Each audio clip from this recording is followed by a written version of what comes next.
Hey folks, I am going to talk to you a little bit about the instructions for the persuasive speech this week.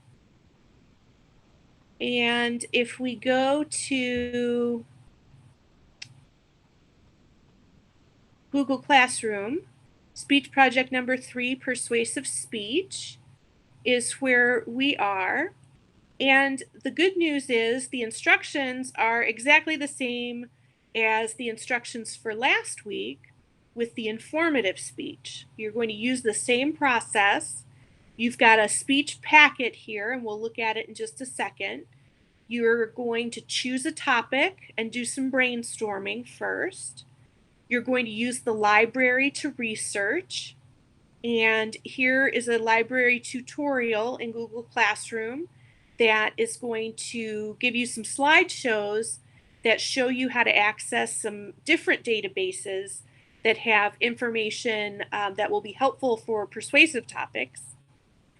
And then you're going to take that research, create your outline for your speech, and then you're going to deliver your speech. And again, we'll have a sign-up sheet so that you can indicate whether you're going to do your speech at home with an audience of at least 2 people and record your speech to Flipgrid, or if you want to give your speech to the class audience, you can sign up for a speech time on Friday and do it on Google Meet for me and whoever else signs up for that time slot.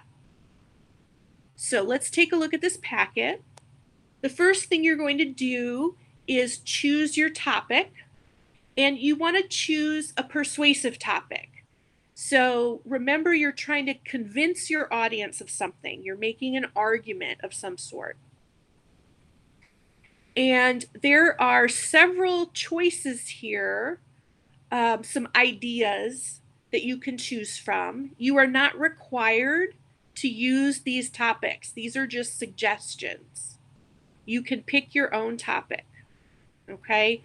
Pick something that you care about. Pick something that you can find information about.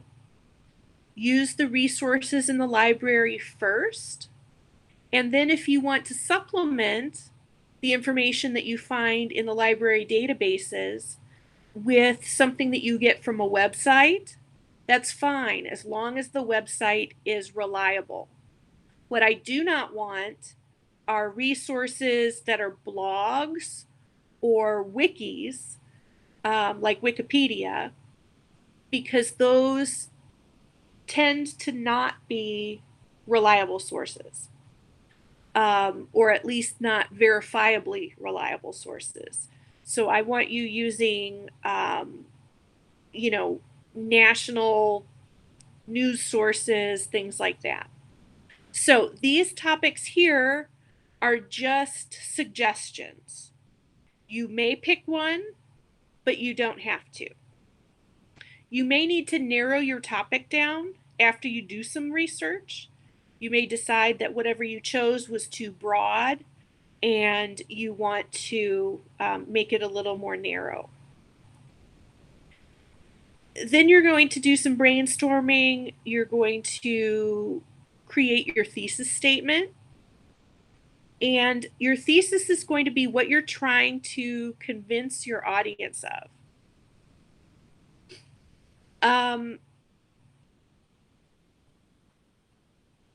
When you organize your speech, you're going to have 3 main points, but you're going to need to think about how you're going to organize those 3 points.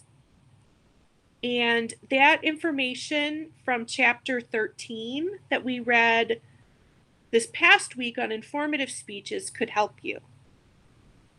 You could present, here's one side of the debate, here's the other side of the debate, here's my decision, what I think you should do. You could tell us right up front what you think the correct answer is and give 3 reasons why. And that would be the climactic pattern. You could do cause and effect. So maybe you say, here's a problem that we need to solve. Here are the causes of the problem. and here are the effects of the problem, and here's why you should agree with me that it's a problem. If you've got a solution, maybe you do a problem solution organization where you say, here's the problem, and here's a solution, and here's why you should agree with me. So you're going to have the same outline format. Once you decide how you're going to organize your main points, the outline itself is the same. You're going to have your introduction with your hook, your 3 body main points, and then a conclusion with a tag. Prepare your outline. Keep in mind the types of persuasive appeals that we learned about. You're going to practice, you're going to deliver your speech. And at the end of this packet, there is a self-evaluation. So this speech is going to be 5 to 7 minutes. It's a little bit more involved than the informative speech. We've got our same brainstorming sheet. We've got our same outline format. We've got our same 3 research sheets like we had for the informative. Same scoring guide, same rubric. And then the last page is your self-evaluation. So after you give your speech, you'll complete the self-evaluation. You're going to upload your packet. You're going to have uploaded or submitted your outline. And then you're either going to submit your speech on Flipgrid, or you'll choose a Google Meet time to give your speech.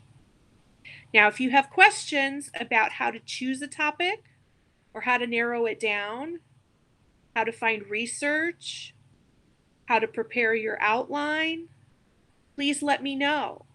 And let me know as early in the week as possible so that we can get it ironed out and you can get this stuff done on time. We don't have as much reading this week so that you can focus on this speech because it is a little more difficult than the informative speech. You've got to figure out how you're going to organize your 3 main points. You've got a little more work to do in writing your thesis statement. And so that's going to make your outline a little bit more involved than it was with the informative speech. So let me know early if you have questions, and I'll be happy to work with you to get those resolved so that you've got an interesting and persuasive speech. And I look forward to seeing them at the end of the week.